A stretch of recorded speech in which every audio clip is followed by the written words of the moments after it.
Güzel arkadaşlarım, hepiniz hoş geldiniz, sefalar getirdiniz. Yeni bir günden, yeni bir videodan herkese selam olsun.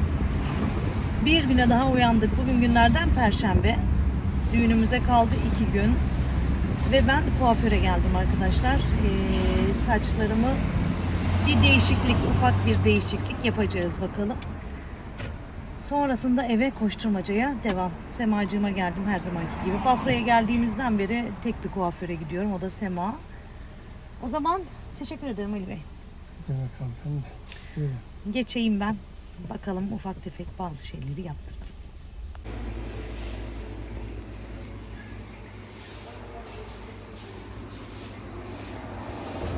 Arkadaşlarım işlemler devam ediyor. Şöyle saçlarımın önlerine sarılar attırdım. Onu da dün Sema dedi. Yani sen azıcık dedi şöyle ışıltı yapalım saçlarına falan dedi. Gel dedi şöyle boyayayım, ışıltını da atayım dedi. Ben dedim biraz düşüneyim Sema, hiç zamanım yok dedim. Hani böyle çok hani sıkıştıracak beni dedim. Çok az kaldı düğüne, daha öncesinde yapmak lazımdı falan dedi. Ondan sonra sen bir düşün falan dedi bana. İşte bir 3 saatini ayırman lazım bana falan dedi. Dün akşam mesaj attım ona. Dedim ki Sema dedim, zehiri verdin kanıma dedim. Yani mutlu musun dedim. Gülücük atmış, çok mutluyum falan diye. Sabahleyin dedim gelsem olur mu? 9 gibi randevulaşmıştık işte. Bakalım az kaldı, işlemlerin bitmesine de az kaldı. Şimdi yıkama kurutma işlemlerini falan bir geçtik. Bakalım. Semacığım devam ediyor. Tam. Nasıl olmuş Ali Beyciğim? Sensin de. Benim değil mi? Benim 28 yıllık karın. Arkadaşlarım, Semacığım yine çok güzel bir iş çıkardı bakın. 29 olamadık mı yine? Hesapla. 29'a girdik. 30 yıldır beraberiz, 28 yıldır evliyiz arkadaşlar. 28 geçti yine, 29. yıldayız. Canım 2 yıldır evlilik yıl dönümümüzü kutlamadığımız için sayamıyorum artık. Dünya klasikleri arasına girecek artık. Ha? Şöyle saçlarımı göstereyim. Gerçekten beğendin mi? Güzel, çok güzel olmuş. Teşekkür ederim canım. İyi günlerde kullan. İnşallah. Yani suratından gülümsemenden anladım ne kadar çok beğendiğini zaten. Şöyle. Sadece önleri attık arkadaşlar. Şu altta da var. Şuralarda biraz. Ama gerçekten Sema boya konusunda, kesim konusunda da çok iyi ama boya konusunda gözünüz kapalı emanet edin saçınızı yani. Çok beğendim. İyi ki kestirmemişim saçlarımı. Evet yani. Uzatmak da güzel. Bakın böyle. Uzatmak zor, kestirmek kolay. Evet. Uzatmak da kolay. Öyle kestirmeyince uzatıyorsun işte. Ama bir anda olmuyor. Kestirme bir anda oluyor. Ve ne oldu? Bakın. Açıcı oldu. Sırtımda da kocaman tişört gitti. Ve ikinci, üçüncü giymem yine arkadaşlarım. Öylesine onun şeyden düşse diye fiyattan. Öyle bir şey demedim ben, olsun. Kendisi düşerse düşer. Ve bana pembe ruj sürdü. Pembe allık sürdü. Dedi ki Yelizciğim mutlaka bir tane pembe ruj al. Çok yakıştı sana dedi. Pırıltılı böyle. Yakışmış mı? Hani benim bakışları. Böyle işte arkadaşlarım. Şimdi evimize gidiyoruz. Düğünümüze çok çok az kaldı. Yapmam gereken işler tabii ki var. Bitiremedik işleri dermişim. Bitmiyor bacım, bitmiyor. Ben aynı böyle bitmeden iş bitmez. Aynen öyle. Ben aynı şeye benzettim bu işi. Taşınmaya benzettim. Kapıdan kamyon ayrılana kadar evdeki eşyan bitmez, koşturman, telaşın bitmez ya. Bunda kamyon Aynen o misal. Yani böyle düğün bitene kadar bizim de koşturmacamız, telaşımız bitmeyecek. Rabbim böyle hep güzel koşturmacalar nasip etsin. Güzel telaşlar nasip etsin. Herkese hastane kapılarında koşturmaktansa böyle güzel günler için koşturmayı nasip etsin Rabbim. O zaman haydi gidelim evimize. Eve geldik. Ortalıklar toparlandı. Üzüm Efendi yattı. Teyzeleri yattı benim çocuğum, bakın ha. Bizim orada arkada yemek listemiz. Düğünümüzde vereceğimiz yemekler, ikramlar, tikler atıldı, eksikler tamamlandı. Eksikleri böyle, eksiklere çizgi yapılmış, hazırlanmış olanlara da tik attık arkadaşlarım. Şöyle bir yüz yüze gelelim, azıcık anlatayım arkadaşlar size. Şimdi biz düğünümüzde yemek ikram edeceğiz. Yemekli düğün yapacağız. Evimize gelen arkadaşlarımız, eşimiz, dostumuz, memleketten gelen, gurbetten gelen herkesi böyle yemekli bir şekilde ağırlamak istedik. aşçı ayarladık arkadaşlarım. Bir ara menüye çok zorlandım. Ben acaba hani o mu olsa, bu mu olsa, şu mu olsa, şunu mu yaptırsam, onun yanına bunu mu yaptırsam falan derken, ay çok sıcak evimiz. Derken en sonunda menüye karar verdim arkadaşlar. Yani bizim oralarda hani Ordu'da düğün yemeği denince ilk akla gelen şey yahnidir, keşkektir, sarmadır, su böreğidir. Sonra başka nedir Ali? Kıvırtma, burma tatlıdır. Kıvırtma denir böyle. Burma tatlı denir. Orduliler bilir. Ay çok sıcak gerçekten. Ondan sonra hani o mu olsa, bu mu olsa, şu mu olsa derken en son aşçımızı bulduk. Elif'in düğünündeki aşçıyı tuttuk arkadaşlar. Çünkü yemekleri gerçekten çok lezzetliydi. Çok beğendik hani. Sonra ondan hani bir fiyat alalım, görüşelim falan derken gittik. Ben hani böyle çevreme de hep sordum hani ne olabilir, ne olabilir diye çevreme de sordum. Şey dediler böyle hani büyük bir fasulye varmış. Neydi Ali o fasulyenin adı? Beyli. Büyük fasulye. Yok. Bengal mı diyeceğim, bir şey diyeceğim ama İri fasulye diyelim. neyse işte B harfiyle başlıyor. İri yassı. İri ve yassı, böyle kabuk atmıyormuş, parçalanmıyormuş. Yemeği böyle hani kıvamlı oluyormuş, hani suyu böyle sulu. Bengay mı? Öyle bir şey. Bombay. Bombay mı ne? Heh. Ben kovaladım, sen yakaladın. Bombay fasulye mi ne? Ondan sonra hani bir etli onu mu yaptırsak dedik. Sonra onun için fiyat aldık. Yahni için fiyat aldık. Arasında çok bir fark olmayınca Ali dedi ki yahni olsun. 10 kilo et, 10 kilo patates şeklinde yahnimiz olacak. Yani 100-120 kişilik yemek yaptıracağız arkadaşlar. Sonra yanına keşkeğimiz olacak. Tavuklu keşkek. Onun yanına ne olacak Ali? Nohutlu pilav. Pilav olacak. Pilav olacak. Sonra pilavı sade düşünmüştük. Aşçımız işte Hüseyin abi dedi ki nohutlu mu yapsak? Çünkü nohutlu pilavı herkes seviyor dedi. Tulumba tatlısı, ayran arkadaşlar. Sarma sarsak dedim. Hüseyin abi şey dedi işte keşkek buğdaylı pilav var. Sarma da pilav gibi olacak. Hani gerek var mı falan dedi. Öyle. Yemeğimiz, menümüz öyle arkadaşlar. Çok sıcak. Bugün daha da bir sıcak. Oy. Ben size şu İngiliz Home'dan aldığım şeyleri bir göstereyim size. Örtülerimi bir göstereyim. Nevresim takımlarımı bir göstereyim. Ondan sonra çarşılara doğru bir gideceğiz. Hadi bakalım. Hemen kalktım şöyle. Üzmek. Al annem kağıdı. Hoş. Okuyor. Babası kaç lira harcamış ona bakıyor. Şöyle bir nevresim takım aldık arkadaşlarım. Valla bir tane yastığa, çarşafa verene kadar 650 lira. Ben hesaplatmaya da gittim. Kumaş alıp da böyle çarşaf ve yastık kılıfı diktirsem kaça mal oluyor dedim. Böyle pamuklu kumaştan 650'ye mal oluyordu. Öyle olacağına dedim şey yapayım. Nevresim takımı alayım. Böyle 2 tane pike aldım. Bu sadece pike. Hani yatak örtüsü gibi de kullanırım diye düşündüm. 2 tane de böyle farklı renklerde. Biri mavili yeşilli, biri de turuncu, turkuaz, mavi ve yeşil. Böyle aldım. Şu terliğimi de göstereyim. Artık mavi terlik yok. Artık sizi mavi terlikten kurtardım arkadaşlar. Ali dedi ki giyme artık şu mavi terlikleri dedi. Geçen gün bakalım neyi eleştirecekler diyor. Geçen gün işte bu İngiliz Home'a gittiğimizde ben konuşamıyorum. O kadar yorgunum ki arkadaşlar. İngiliz Home'a gittiğimizde bir de Carrefour'a girdik. Şöyle masajlı mı diyeyim, jel tabanlı mı diyeyim, ne diyeyim, böyle bir Gezer'in ortopedik terliğini aldım arkadaşlar. Evet. Gayet de rahat oldu. İyi. Şimdi yandım piştim arkadaşlar. Azıcık dışarılara doğru bir gitmemiz lazım. Bir halletmemiz lazım. Dışarıdaki işlerimiz de yine devam ediyor tabii. O zaman haydi bakalım.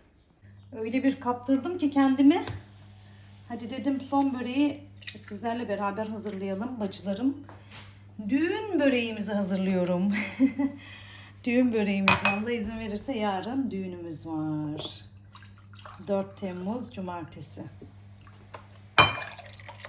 Şöyle.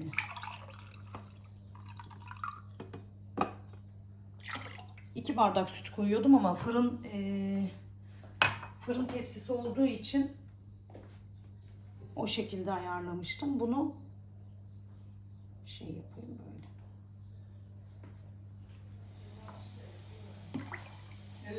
Evimiz bir sıcak, evimiz bir sıcak. Ali Bey takımını giydi dedik, bir bakalım son kontrol edelim. Arkadaşlarım, ona da bir bakayım. Böreğimin sosunu yapayım. Lacivert mi siyah mı, hangisi o? Lacivert takım değil mi? Şimdi. Zaten öyle açık bir ton olmadığı için. Mavi mavi. Hadi şimdi uyumlu olalım istiyorum ben de. Benim elbisem lacivert ve full parıltılı, pırıltılı.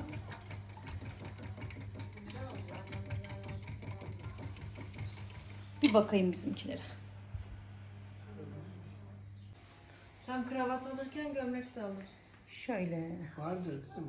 Şey lacivert dediğin tarzda kravat var. Burada böyle kına malzemelerimiz var.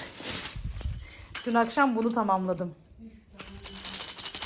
Şöyle kurdelelerini tamamladım. Çok telaşlı, çok heyecanlı, koşturmacalı işler. Arkadaşlarım. Bugün kaftanı alınacak Cansu'nun. Bordo tercih etti. Hadi bakalım. Koşturmacalara devam ediyoruz. Şimdi şey yaptım. 2 tepsi böreği yaptım. Üçüncüyü de şöyle küçük tepsiye ayarladım. Tamam. Sizi şöyle alayım. Açık. Şöyle. Çatının derken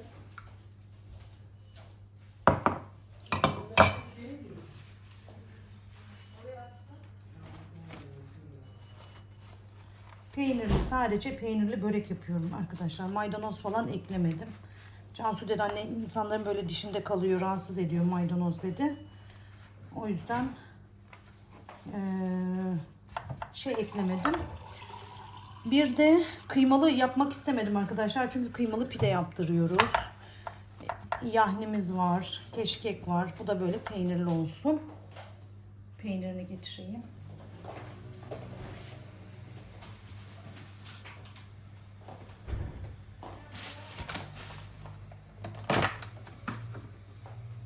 Şöyle ortadan bölüyorum peyniri.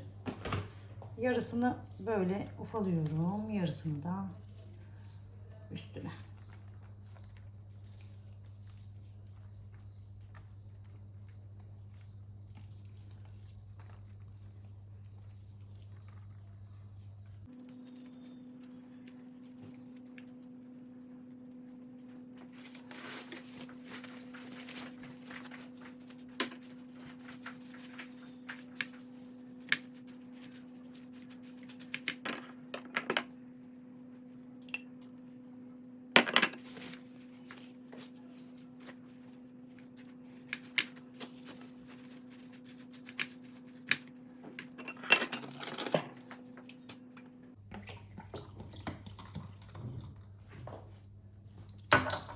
Sodamı da ekledim arkadaşlar şöyle.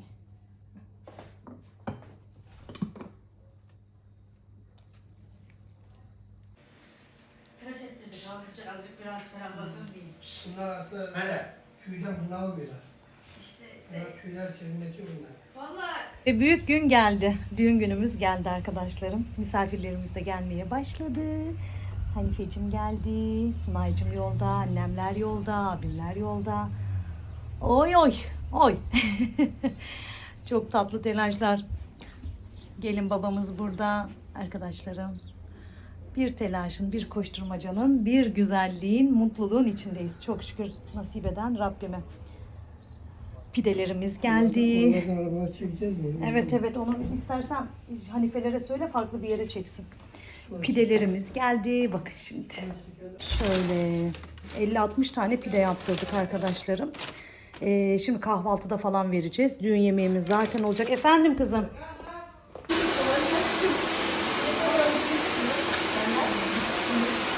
Güzel arkadaşlarım, telaşlar, koşturmacalar bitmiyordu. Makyajım yapıldı. Şimdi sırada saçımız var. Sonra koşturmaca eve. Yeliz bacınız hazır arkadaşlarım. Çekmiyorum seni. Kendimi çekiyorum. Yeliz bacınız hazırlandı. Ali Bey'in telefonları üzerine gidiyor. Haydi haydi falan dedi böyle. Ali neredesin dedi. İş bitmeden de hani çıkmak olmadı. Son rutuş böyle arkadaşlarım. Kaynana topuzunu yaptırdık en sonunda. Emineciğim de sağ olsun kuaföre geldi. Cansu için. Dedim Emine sen bizi atar mısın Ali dedim. Böyle telaşlı şimdi oralarda. Misafirlerimizi ağırlıyor dedim. Kemerimizi de takmadık Emineciğim. Aynen. Ben taktım bu sefer. Ay, böyle işte. Arkadaşlar büyük gün geldi. Gülbincim burada, Sunaycım burada. Şöyle makyajlarımız yapıldı. Saat 5.30 gibi gelecekler. 5.30-6 gibi. Şimdi Cansu'ya diyorum ki ağlamak yok kızım diyorum. Gülerek gideceksin, gülerek geleceksin diyorum. Ama ben garanti verebiliyor muyum? Ağlayacak hiçbir şey yok arkadaşlarım. Ben evlenirken hiç ağlamadım. Evladım da ağlasın istemiyorum. Rabbim güzel günlerini gösteriyor. Çok şükür Allah'a. Telaştan, koşturmacadan elime telefonu da çok alamadım. Evimiz şu an o kadar kalabalık, o kadar misafirimiz var ki kuzenlerim geldi, akrabalarım geldi. Babam geldi, kayınbabam geldi. Öyle işte. Hadi gidelim. Davulumuz, zurnamız gelmiş. Ali beni aradığında duydum. Aşçımız geldi, yemeklerimiz geldi. Çok şükür bu günleri gösteren Rabbime. Güzellikle de geçirmek nasip olsun inşallah. Herkes şeyle geldi ama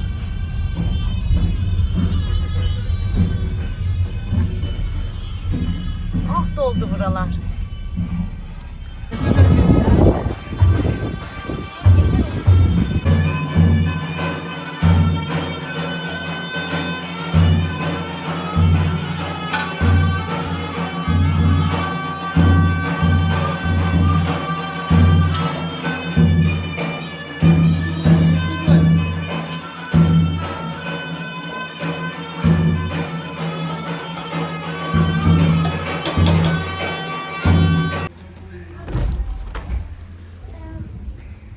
Ve benim çocuklarım geldi. Oy kurban olsunlar. Oy oy oy. Rabbim her daim mutlu etsin.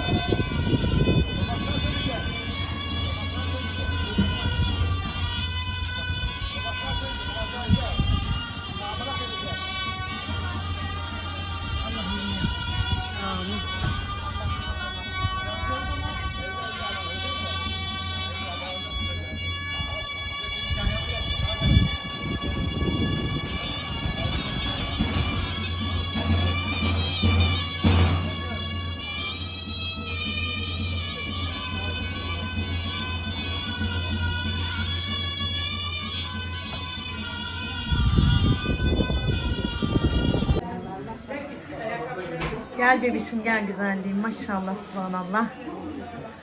Gideyim ayakkabılarına. Gel oğlum gel. Gelecek mi bugün?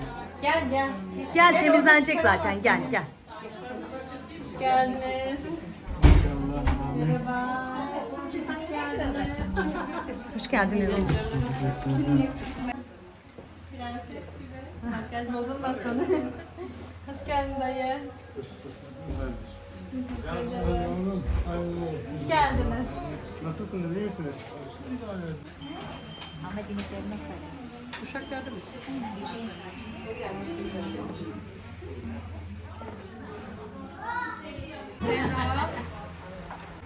Erkan'ı yazayım. Gel sen de amcama çıkacaksın mı?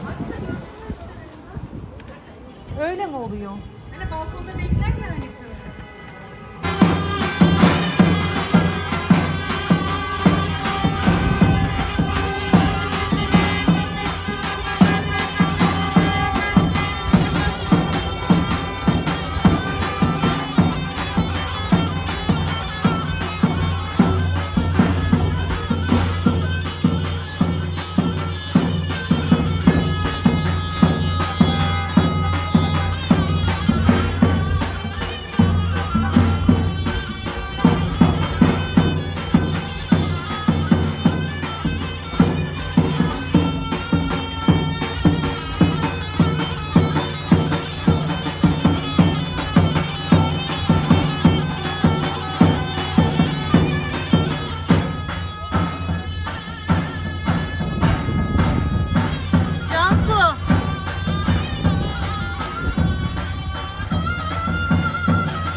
bekliyorsun Caner'cim? Abi birileri bir şeyler verir artık herhalde. Burası abi. Bitirmeyin ben. Yok yok yok. Yok açmaz. Birazcık açılır Caner. Açılmaz hiç açılmaz. Yok yok. Yok. Açılmıyor. Ne diyorsun anne açsak mı? Üzme damadımı ilk günden. Öyle mi diyor? İyi hadi gelsinler ya.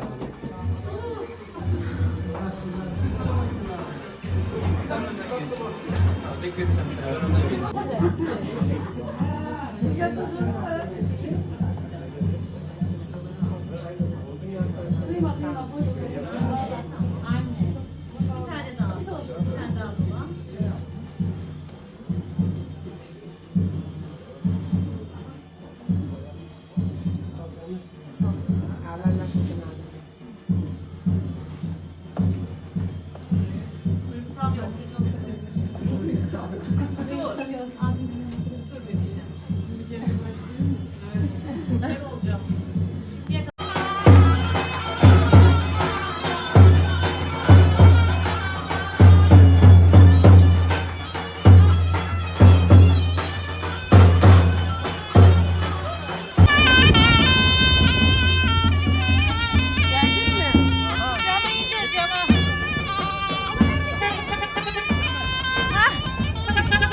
Dayı dayı dayı.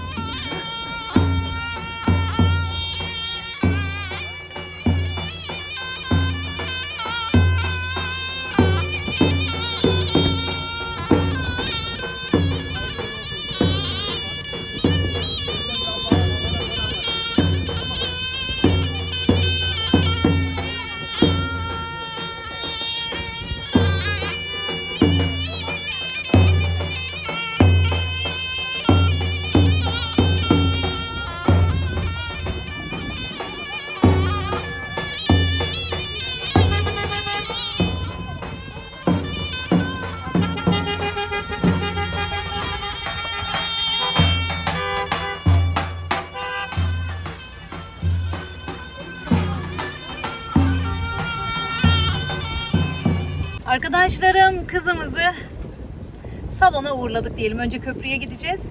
Alişim ağladı, ben ağlamadım. Bravo sana.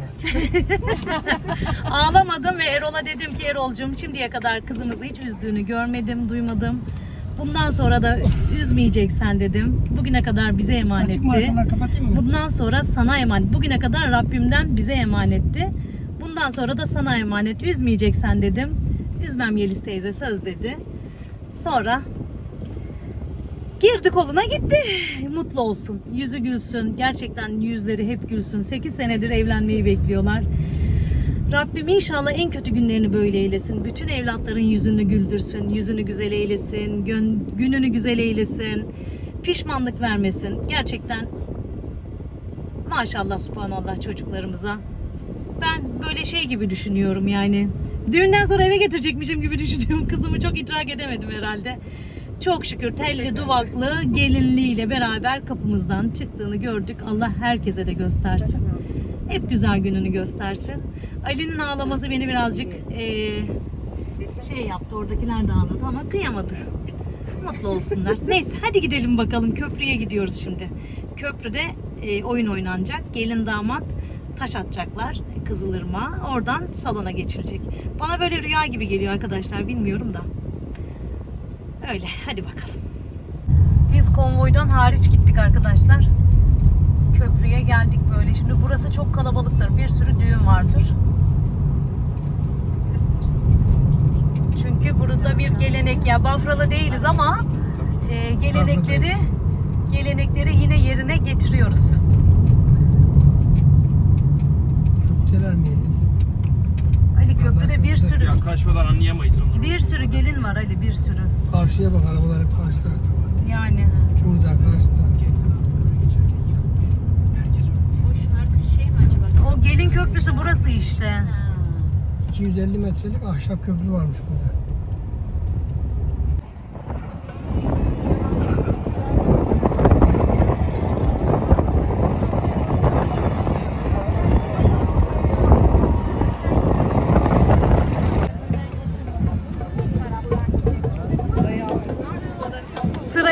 de olmazsa. Bir anda biri gelirse Sevim abla.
Köprüden ayrıldık.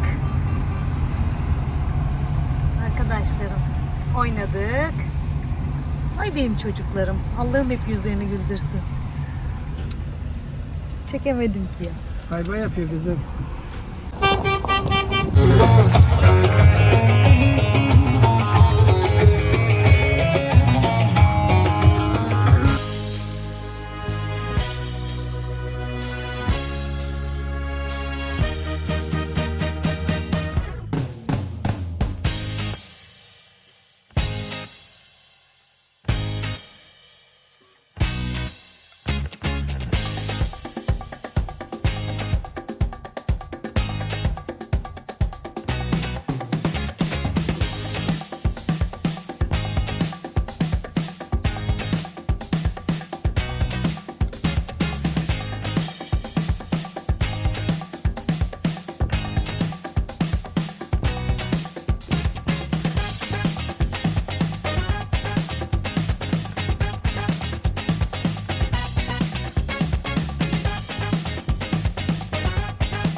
düğünü daha bitirdik. Ama Kapattınız mı?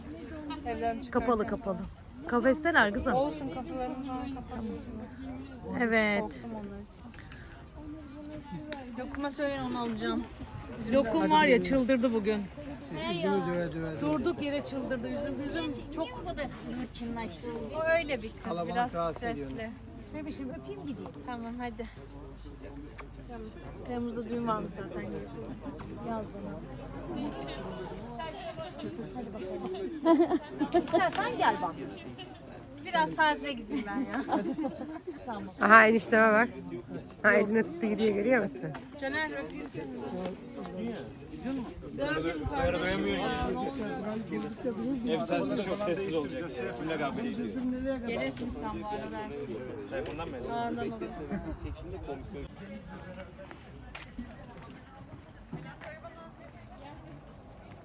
Benimki bende.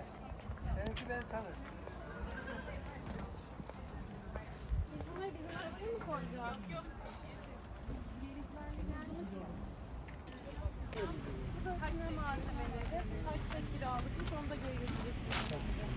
Bunu da Yeliz verdi. Yarın sabah alırız.